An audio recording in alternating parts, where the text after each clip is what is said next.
In the early 1930s, the Communists had not been the only faction fighting the nationalist government. The 1930 Central Plains War between rival factions of the GMD had cost 300,000 casualties. In 1931, Japanese forces had invaded northeastern China, establishing the puppet state of Manchukuo. And following the famous Xi'an incident in December 1936, Communist and nationalist forces even agreed to a truce in order to present a united front against the Japanese amidst mounting tensions.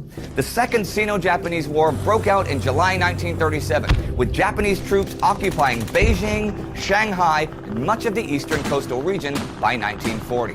After Pearl Harbor, this conflict merged into World War II, with China becoming one of the Allied powers.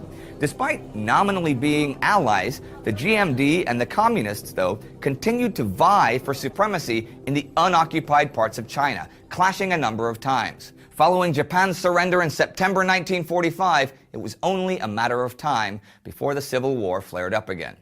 During the war with Japan, the balance of power had shifted in favor of the Communists. Against the backdrop of the emerging Cold War, the USA offered strong support to the GMD in the form of weapons and funds, along with troops to guard strategic sites.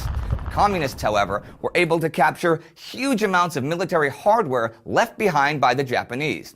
They also gained significant support from the rural population through their promise to grant land to peasants who fought for them. All peace talks were doomed to fail, and fighting resumed in full force in July 1946, with Mao resuming his strategy of mobile warfare. He willingly abandoned territory if it allowed him to spare his forces, and relied heavily on support from the countryside. In line with Sun Tzu's doctrine of taking whole, he incorporated GMD units into his own army when they surrendered, thereby bolstering his own numbers. Fighting was especially fierce in the resource-rich region of Manchuria, and by the time the Communists took full control of this area in autumn 1948, the scales had tipped in their favor.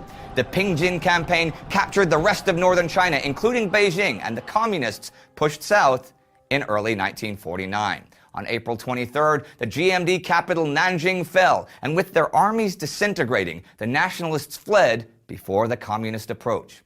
On October 1st, 1949, Mao Zedong proclaimed the establishment of the People's Republic of China, with Beijing as the capital. In December of that year, Chiang Kai-shek and what remained of his followers relocated to Taiwan, setting up a capital for the Republic of China in Taipei. It was a temporary measure, as he stated, as the GMD still claimed control over all of China, a claim that many nations, especially in the West, would support well into the 1970s. An armistice was never signed, and the PRC and GMD-controlled Taiwan both continued to claim dominion over the other, and that's an issue that has still not been entirely resolved to this day. In general, however, there was no denying that China had entered a new era.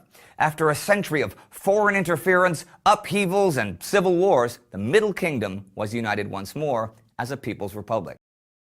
Created using Powtoon.